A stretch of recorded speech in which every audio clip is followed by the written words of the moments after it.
Savannah Rhodes was 42 years old.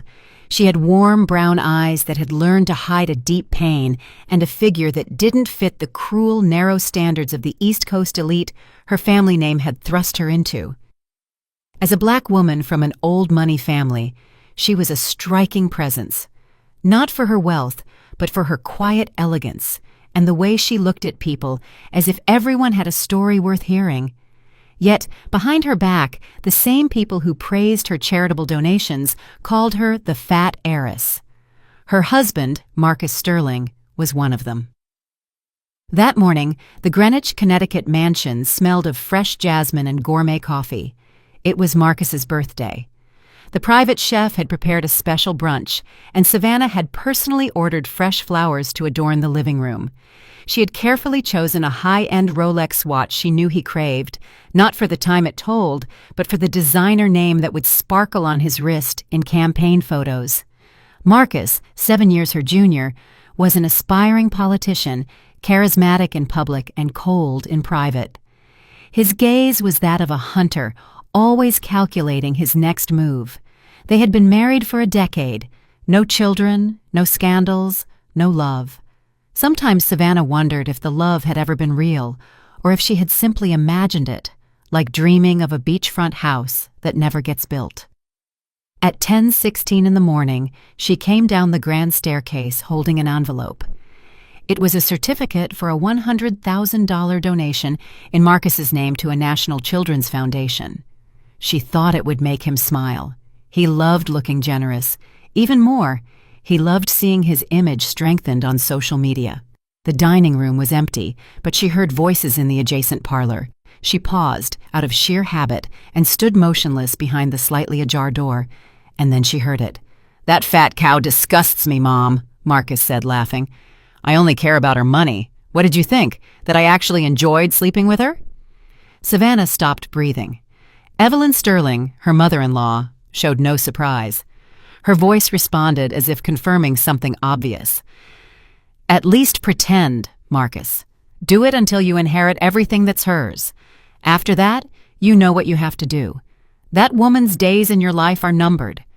Do you want to be tied to a body that looks like an inflated bag, a piñata stuffed with regrets?"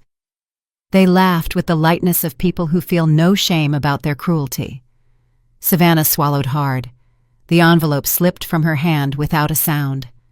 Her face didn't change, but her legs trembled slightly, as if the world had suddenly sped up. She held firm. She slowly backed away, climbing the stairs without her heels making a sound, and quietly closed the door to her bedroom as if nothing had happened. She didn't cry. She didn't scream. She didn't confront them. That night, they ate dinner together. Savannah offered a cheerful smile and gave him his gift. Marcus thanked her with a dry kiss on the cheek and feigned enthusiasm. Evelyn commented that the wine was excellent and suggested Savannah should try a friend's diet. Everyone laughed, except Savannah. She simply watched them both with a serenity that was less about calm and more about planning. Past midnight, Marcus was sound asleep in the main suite, while Savannah walked barefoot through the house. She looked at every corner. The artwork she had chosen, the furniture she had imported from Italy, the grand piano she never learned to play. Every object was a silent witness to a life that had never truly been hers. It was a museum built to fit a mold that had been suffocating her for years. In the study, she pulled out a sheet of paper and wrote in a steady hand, "Thanks for showing your true colors." She signed it without a name. She folded the note, then opened her laptop. In less than an hour, she contacted a discreet real estate broker and a foreign buyer, and transferred the bulk of her fortune to a new account in Switzerland under a different identity. Having spent years managing her family's wealth, she knew exactly how to move money without leaving a trace. By 5 in the morning, the mansion was behind her. No servants saw her leave. She carried only a backpack, a long coat, her passport, and a photo of herself at 18 when she dreamed of traveling the world, before the sterling name turned her into a trophy wife. 2 hours later, Marcus woke up. He called out for his wife, confused by her absence.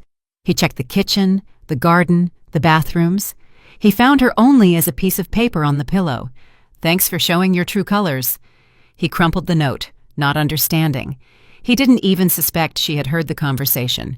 He figured it was a tantrum, a stupid impulse, emotional nonsense. He called her cell phone. It was off. He sent texts. No reply. He called his mother. "Where is Savannah? Why are you asking me?" "She left. She just left a note. Thanks for showing your true colors." What the hell does that mean? Evelyn felt a shiver run through her for the first time.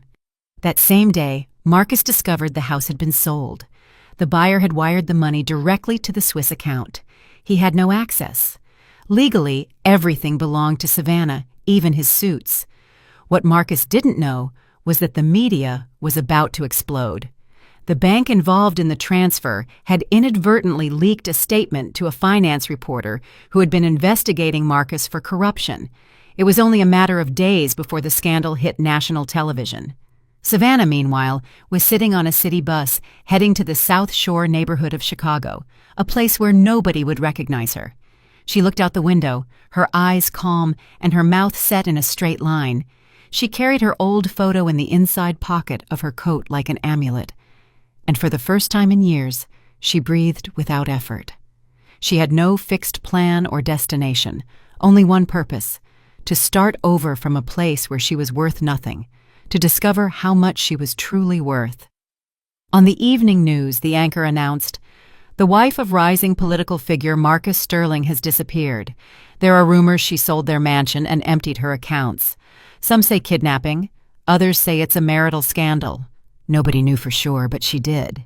She knew the real kidnapping had been her entire life. She knew that contempt disguised as marriage would no longer have a place in her existence. And she also knew that soon the world would meet a woman who had been called a lucky fat girl, but who is now determined to prove there is nothing more powerful than a woman who no longer needs anyone else to lift herself up. No one imagined that behind that silent smile lay a truth larger than any betrayal. Savannah Rhodes hadn't escaped. She had awakened.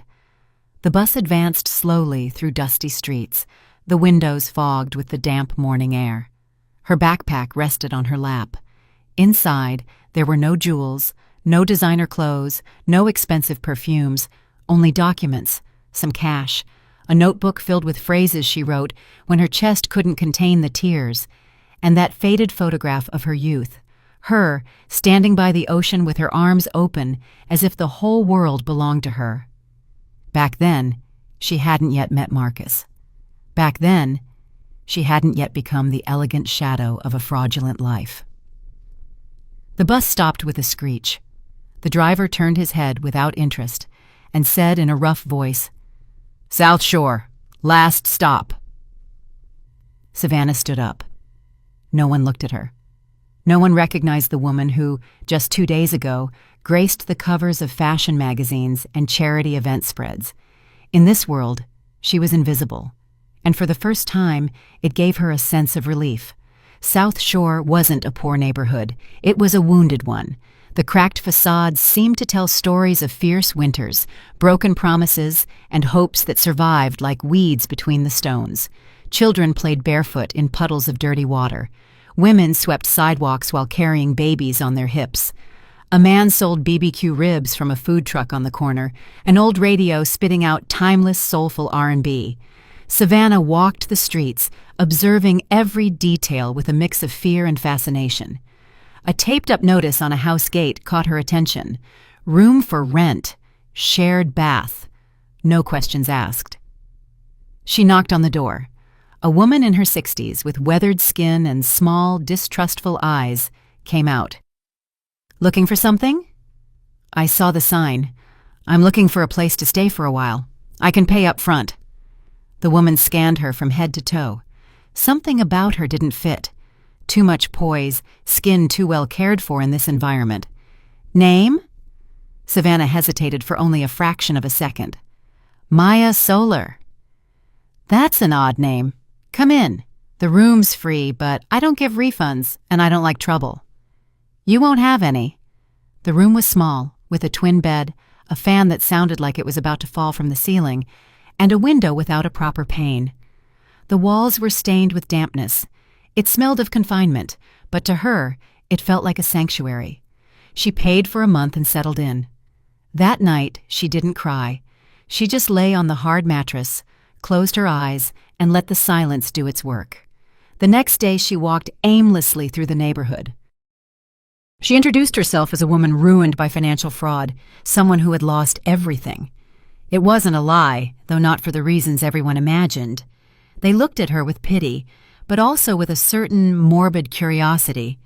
She was new, she was strange, she was another sad story in a place full of them.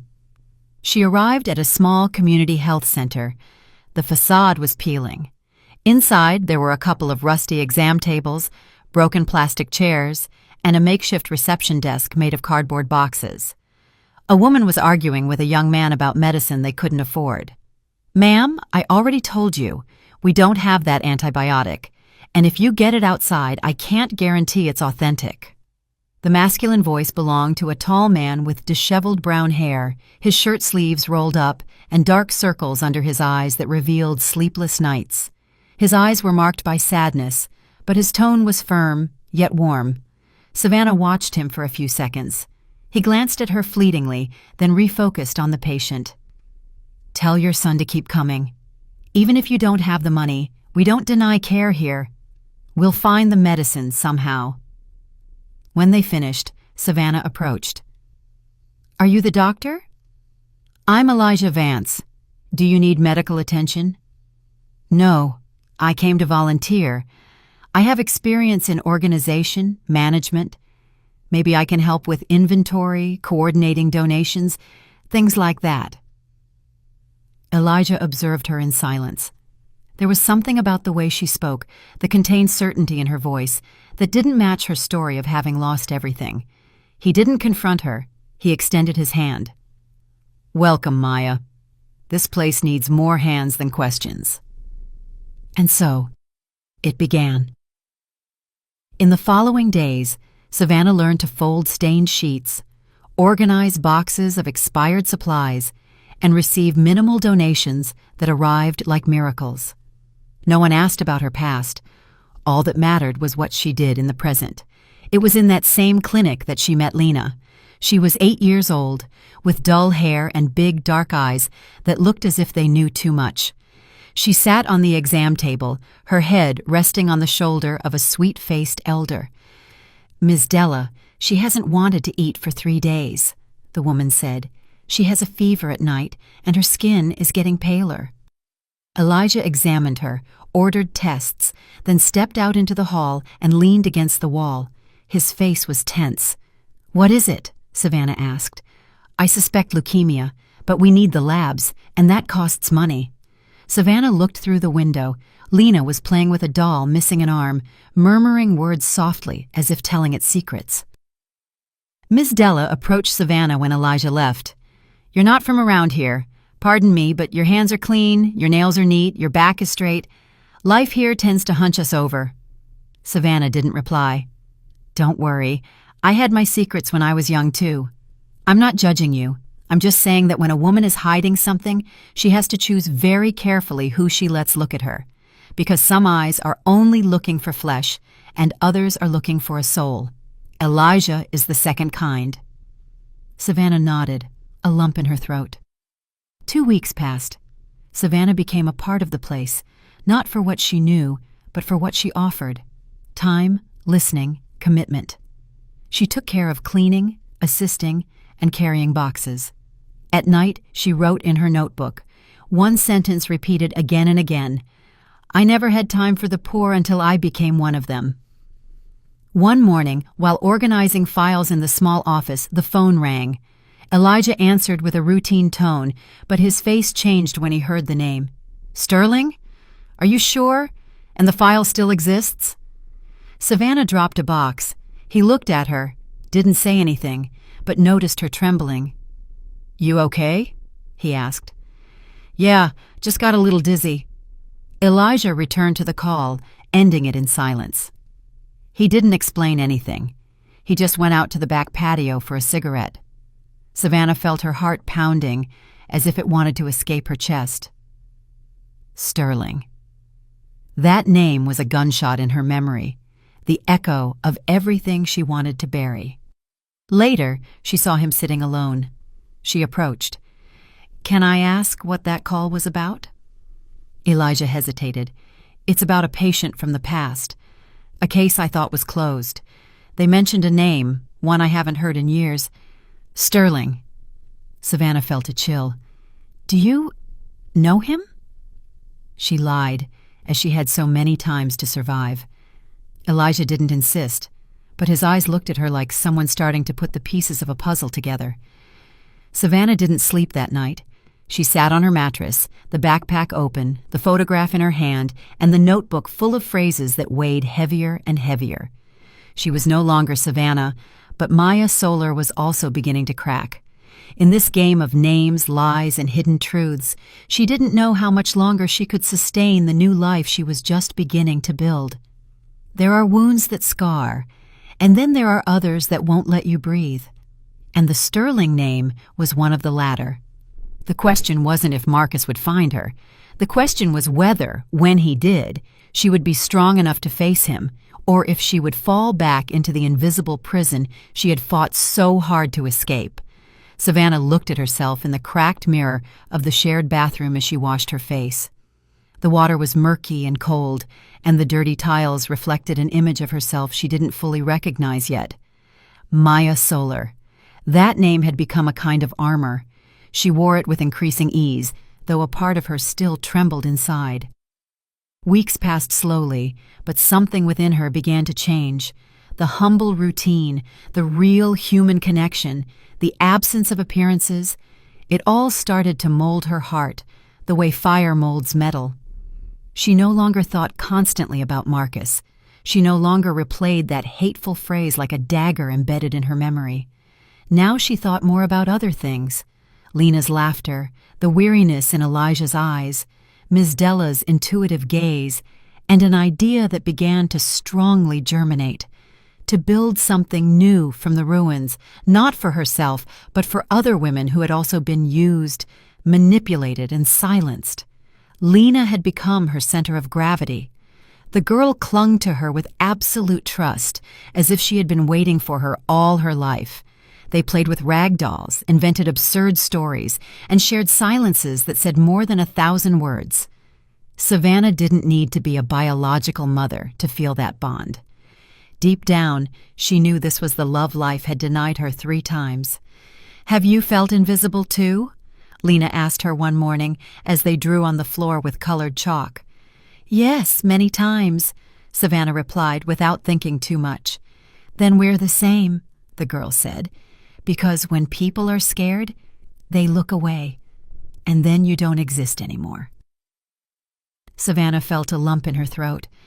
She wondered how many times she herself had looked away, confined to her bubble of luxury and appearances, how many times she had pretended not to see the misery from her armored car.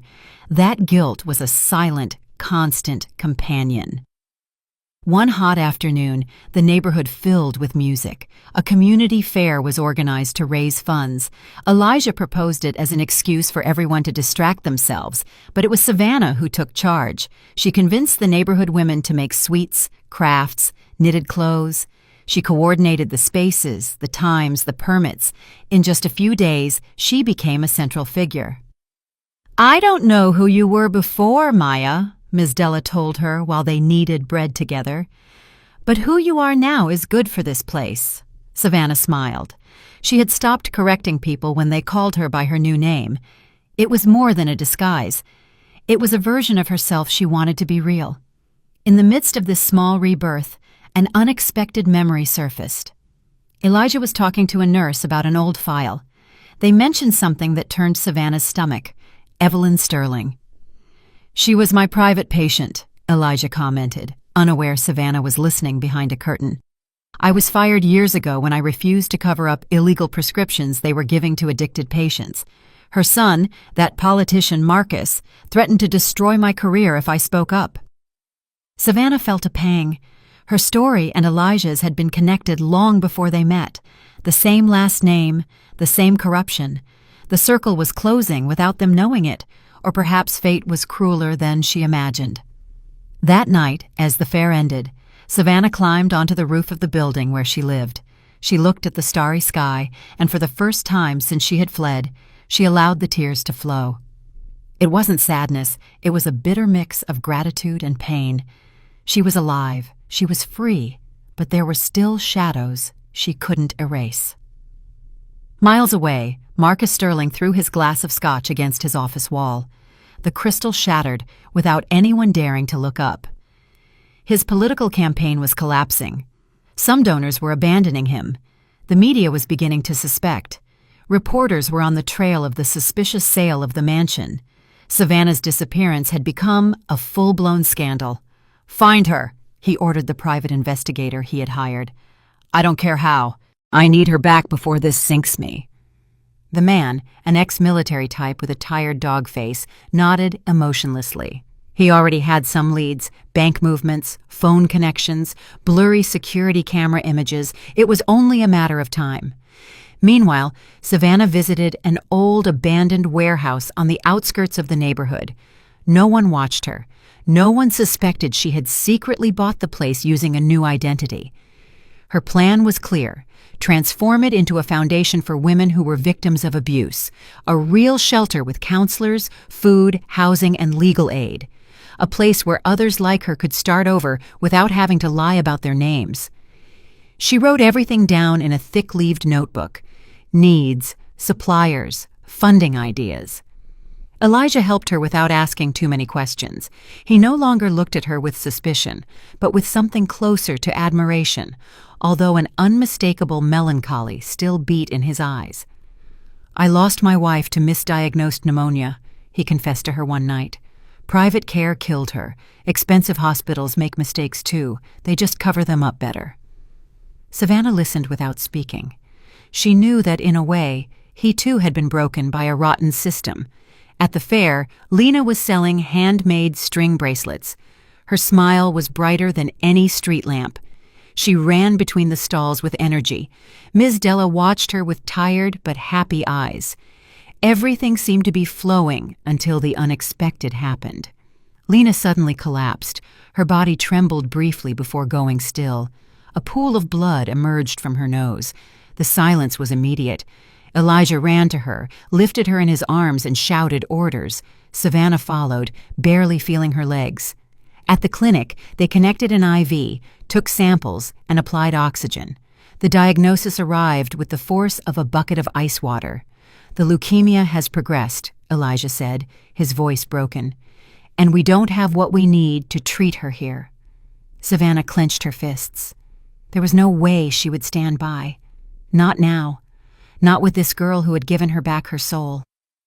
That night, while Lena slept with a fever, Savannah opened her backpack and checked her last reserve, a single piece of jewelry she had hidden with extreme care, the only one she hadn't sold or left behind. It was her grandmother's ring, with a sapphire that was worth more than the entire neighborhood. She clasped it in her fist and walked to the city. The next morning she returned with a sealed envelope and a check sufficient to begin the treatment. No one asked how she got it. No one had the right. But Elijah looked at her with new eyes. They weren't eyes of suspicion. They were eyes of certainty. "You didn't come here to hide," he told her. "You came here to rebuild yourself. And you know what? You're doing it, even if you're still breathing through lies." Savannah looked down. For the first time, she wanted to tell him the truth, tell him her real name, her story, everything, but she didn't, not yet. Lena, from her bed, smiled at her with dry lips. "Don't leave me." "Never," Savannah replied, taking her hand. The clock kept ticking. Marcus kept searching. But Savannah was no longer the woman who stayed quiet when she heard she disgusted him. Now she was a woman who fought, even if fear still breathed behind every smile, because lies, when sustained for too long, begin to take on a life of their own, and hers were breathing. The question was how much longer she could keep them under control, because when a lie learns to breathe, it can also learn to kill. Savannah woke up before the sun, as she had almost every day since adopting the name Maya Solar. The fan whirred with a constant noise, and the damp walls of the room seemed grayer than ever. She squeezed her eyelids shut before opening her eyes completely. She wanted to avoid, for a moment, the reality that weighed like a tombstone on her chest. Lena was still hospitalized, connected to medications that could barely control the advance of her leukemia. Every minute was a struggle. Every smile from the girl was a shield against despair. And despite having secured the initial funds by selling that hidden jewel, she knew it wouldn't be enough. The treatment would be long, brutal, and costly. Not just in money, but in soul. At the clinic, Elijah watched her more closely. Her movements, her silences, her meticulous way of avoiding talking about herself. It wasn't just admiration he felt for her anymore. There was something more unsettling, an intuition, as if he were walking on a map he already knew, but with the names erased. He was beginning to suspect that the story she told was a shortened, controlled, and glossed-over version. Something inside him said there was more, much more, beneath that sad calm. That morning, while reviewing the medicine inventory in the small makeshift pharmacy, Elijah dropped a comment that wasn't accidental. "Maya, did you ever live abroad? You have an accent, a neutral, educated one. It's not common here." She stopped, swallowed, and thought fast. "I studied for a few years in Europe, then worked in D.C. for a while. That's why I sometimes have that odd tone." Elijah nodded without saying anything, but the doubt in his eyes deepened. Hours later, Savannah visited the abandoned warehouse where she had begun planning the foundation. She sat in the dust on a broken box and pulled out her notebook. She wrote a single phrase: "Fear is a cage with open doors." She closed the notebook and took a deep breath. It was then that she heard footsteps behind her. She turned, and there was Miss Della, with a bag of bread in one hand and a sharp look on her face. "I looked for you at the clinic. Lena asked about you," she said without preamble. Savannah got up, dusting off her hands. "I just came to jot down a few things. I need to get this place running before everything collapses." The elder woman placed the bread on a box. "You're not running from fraud or economic ruin. I knew that from the first day. Not because of what you say, but because of what you keep silent. You don't run from love, dear. You only run from fear. And you, who do you fear?" The question floated in the air like thick smoke. Savannah wanted to answer, but she didn't have enough words for everything she carried inside. She only mumbled, her voice choked, "Myself." The elder woman nodded. She didn't need more. She left the bag of bread, tenderly stroked Savannah's shoulder, and left without saying goodbye. Meanwhile, in Manhattan, Marcus Sterling stared at his computer with contained fury. Before his eyes was a photo taken by a volunteer at a charity fair in South Shore. In the image, a group of women were gathered around a food stall. In a corner, almost blurred but unmistakable, was her, Savannah. Marcus's heart pounded violently. He stood up, threw his chair backward, and shouted an order into the air. "Get the car ready! We're going to South Shore!" 3 hours later, his black SUV with tinted windows slid through the dusty streets of the neighborhood, clashing with everything around it. People looked at him with distrust. Some stepped aside, others pretended not to see.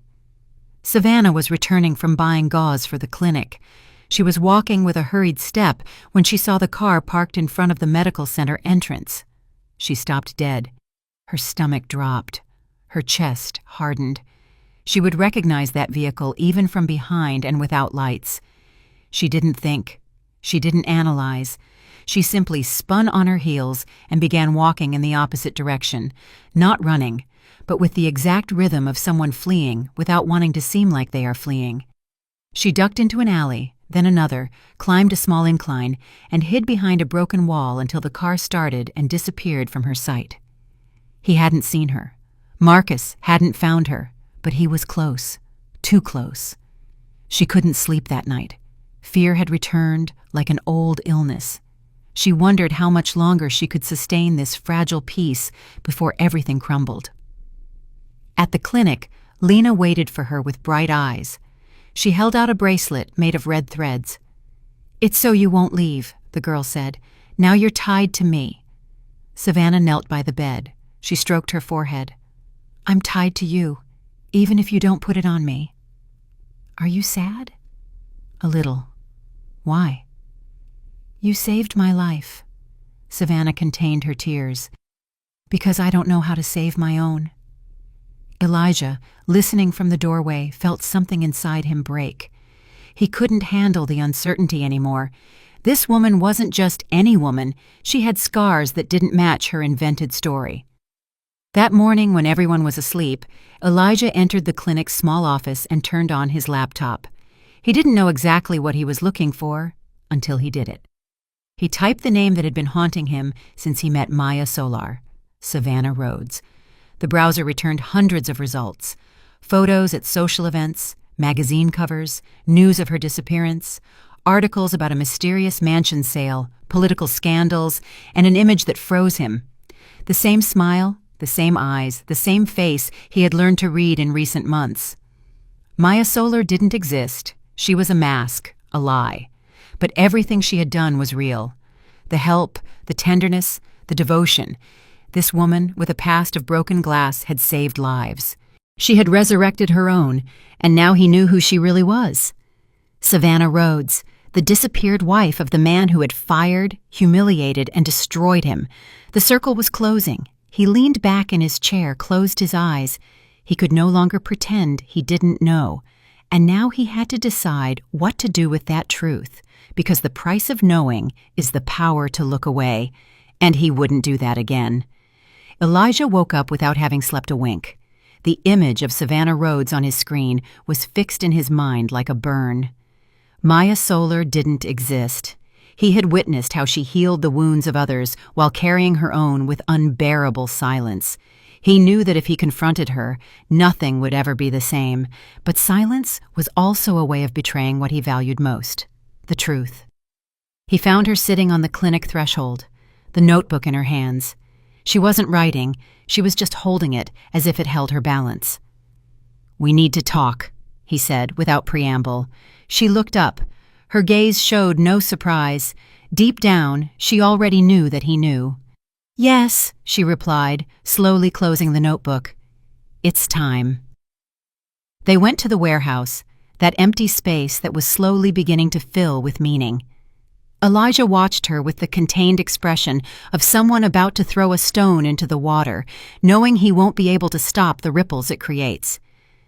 "Why did you lie?" Savannah leaned against the wall. Her voice was low but firm. "Because if I told the truth, they would hunt me down. He would find me. They would use me again. And I no longer had the strength to be a pretty object to display in a glass case." "Savannah Rhodes," Elijah murmured, as if the name hurt his mouth. "Wife of Marcus Sterling, heiress to one of the country's largest fortunes. Disappeared, turned into a national mystery, and a broken woman. They didn't put that in the headlines." Elijah lowered his head. She approached him, looking him in the eyes. "I didn't lie to play games. I didn't do it to manipulate anyone. I just wanted a life that didn't hurt." "And did you find it?" Savannah smiled sadly. "Sometimes. When Lena laughs. When you talk to me without expecting anything.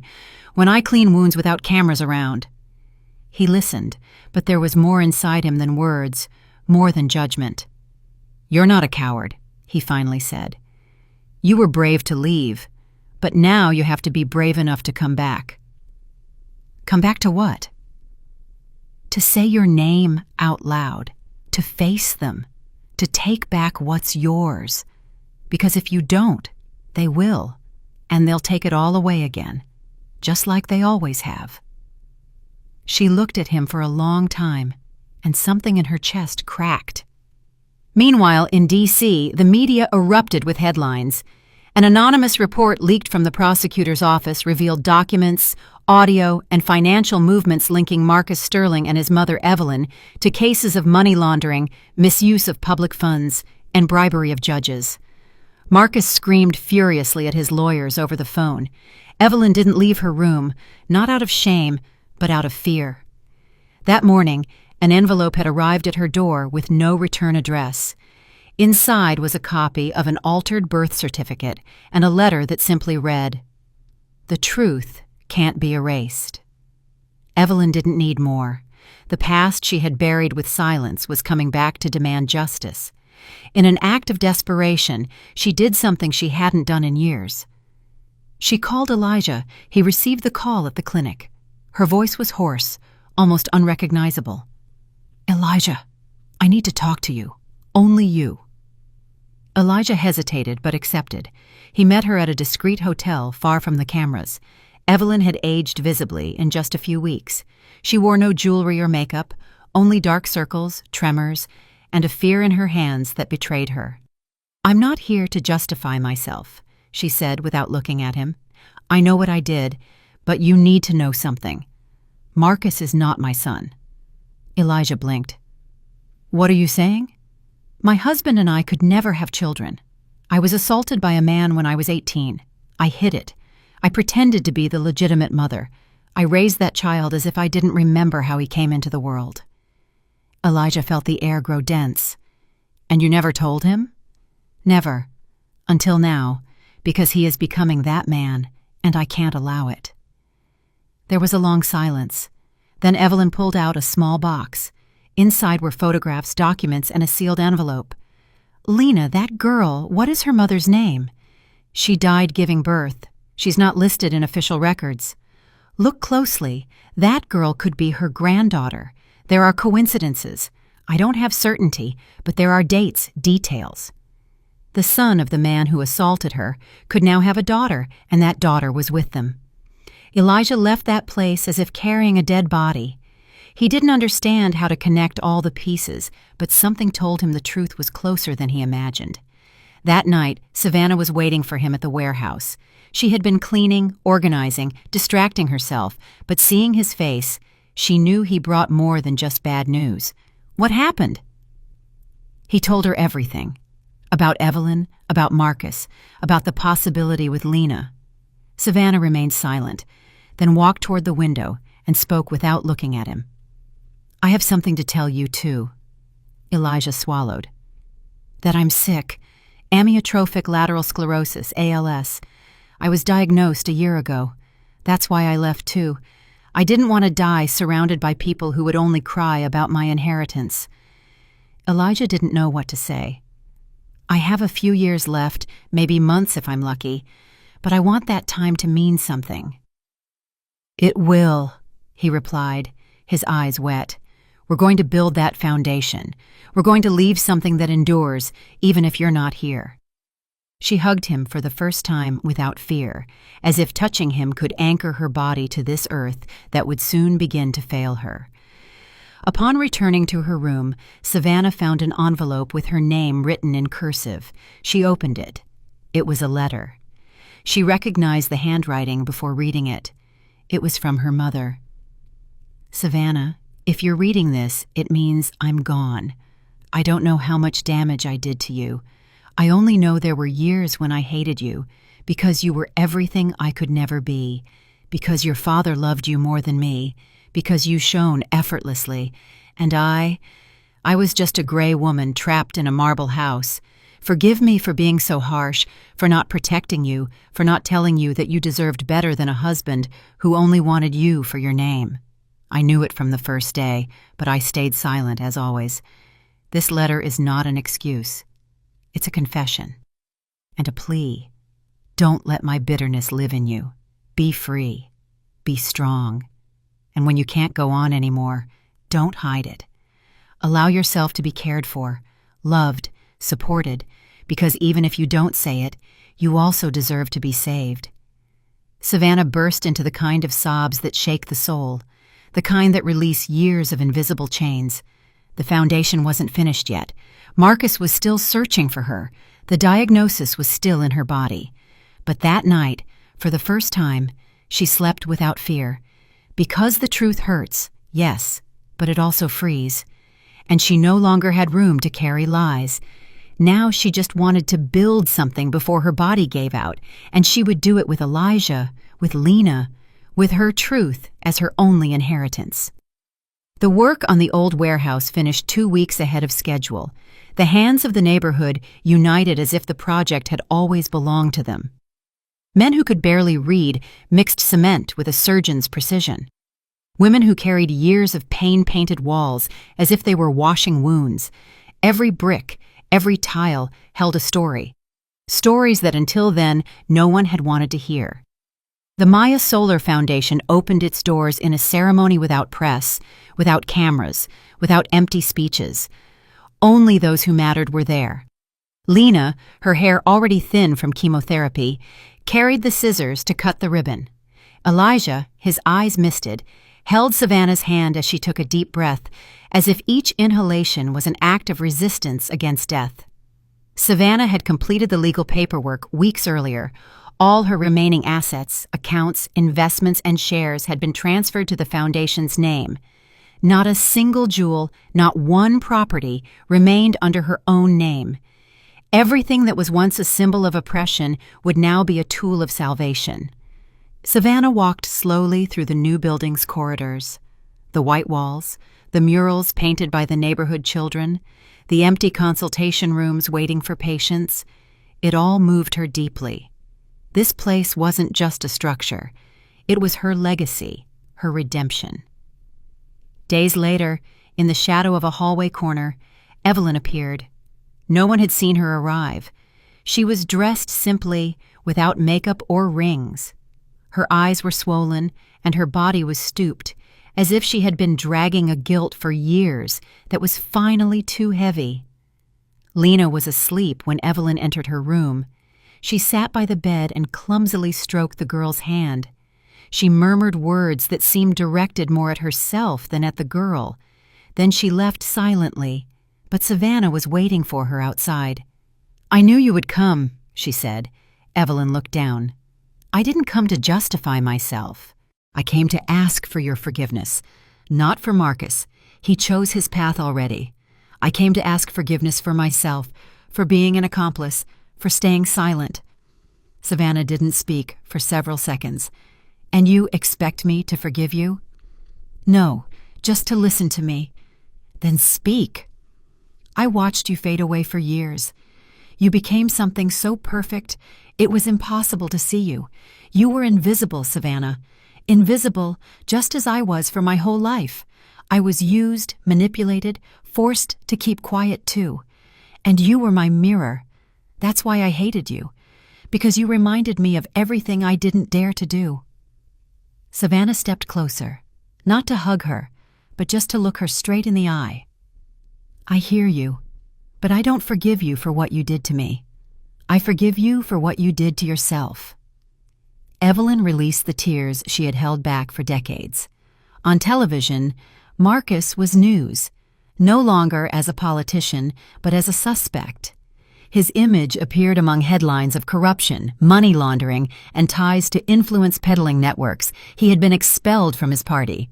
His face no longer sold smiles. It sold scandal. And then, as a last resort, he appeared in front of the foundation. Savannah watched him from the second floor. She felt neither fear nor rage. She felt something colder, a sad compassion, like someone observing a person who is already lost. He waited for her in the courtyard. He held a briefcase and looked older than the years that had passed. "I didn't come to fight," he said as soon as he saw her. "I came to make a deal." "There are no deals with you," she replied calmly. "I have proof, documents. I could sink you with a public lie. I could say you stole, that you faked your disappearance to take everything." "I already did. I took everything, but not the material things. I took back the dignity you lost years ago." She stepped closer, looking him in the eyes. "Do you really think this place is worth less than everything you had?" "No, I think this place is the only thing that is worth anything, because you can keep all the material things. What you will never have is peace." Marcus took a step back. The truth hit him harder than any threat. And tell your mother that I listened to her, and the girl doesn't need to know who her grandfather was. She already has enough love. She doesn't need yours." Before he could reply, Savannah reached into her purse and handed him an envelope. "If this is the last thing you will ever have from me." Marcus walked away without opening it. Later, in his empty apartment, he read it. "Power without love is hollow. Money without soul is death. You killed me many times when I was alive, but I resurrected, and you are still buried in your own ego. We are no longer enemies. We are nothing. Learn to be alone. Maybe then you'll start to find yourself." Elijah and Savannah shared a night together. It wasn't a night of passion, it was a night of truth. They slept in the same bed, listening to each other breathe, like two castaways clinging to each other in the middle of the ocean. "Are you scared?" he asked. "I have peace, which isn't the same as the absence of fear, but it's enough. I love you." She didn't respond with words. She took his hand and placed it on her chest. The next morning, Elijah went to get coffee. When he returned, he found her asleep, smiling, but she wasn't breathing. He walked over, touched her, and knew she was gone. He didn't scream or cry instantly. He just sat beside her and held her hand until the sun fully rose. On the table were envelopes with handwritten names, one for Elijah, one for Lena, one for Ms. Della, one for Evelyn. Elijah's note read, "Don't cry for what wasn't. Be thankful for what was. I leave the life I wanted for myself in your hands. Never let anyone doubt your light, because you made me shine even in the darkness." Lena's note read, "You taught me that a smile can heal more than medicine. Promise me you will write your story, because the world needs to know a little girl who defeated fear." The Maya Solar Foundation continued to stand. It grew, it healed, it embraced. And on one of its main walls, a mural with Savannah's smiling face reminded everyone that some women, though they may die, never truly leave. Because what changes the world isn't money, it's the truth and the love that is built from it. Elijah didn't know how long he stayed by her side. Maybe an hour, maybe 2. The world seemed to have stopped in that simple room where she, with her quiet body and her smile still present, had decided to go without dramatic goodbyes, without noise, without fear. She left as she had lived her last months, in silence, but leaving indelible footprints. There was no funeral in a marble cemetery, no mass with chandeliers, no fake speeches from politicians. Her body was cremated as she requested, and her ashes were scattered in the garden of the Maya Solar Foundation, right where they planted a young almond tree that Lena promised to water every morning. The news of her death spread quickly through the neighborhood. Women wept at the gate, children fell silent, and Lena went days without speaking. Elijah walked on autopilot, but he didn't stop. Things had to continue, and he promised himself he wouldn't let her story be buried in that white room. It was Lena who discovered something more weeks later. In one of Savannah's desk drawers, she found a carefully bound manuscript, in the same clear, firm handwriting she used for notes at the clinic. The handwritten title read, "My husband said I disgusted him." The prologue began. This is not the story of a woman abandoned, but of a woman who learned to abandon herself to please the world, and one day woke up. Elijah read it in a single night. When he finished, he knew what he had to do. Months later, the book was published by an independent publisher. No one expected the phenomenon it would become. It went viral, first on social media, then in traditional media. Women bought it in silence, shared it with tears in their eyes, whispered about it at neighborhood meetings, and analyzed it in universities. Savannah's story wasn't just about a betrayed wife. It was about every woman who had ever felt less than enough. In interviews, Elijah appeared to talk about the Foundation's project. He never took a single cent for the book. All proceeds were dedicated to creating new Maya Solar Foundation locations in other regions. The idea was clear: no woman should have to disappear to live again. Lena was the one who named the second location. She called it the House of the Reborn. It was small, modest, but full of life. She herself painted a wall with the phrase Savannah left her in her letter. "Promise me you will write your story." And she did. Lena wrote. She published a children's book inspired by her experiences, where a little girl defeated the monster of gray days with a smile and a red bracelet. She was invited to book fairs.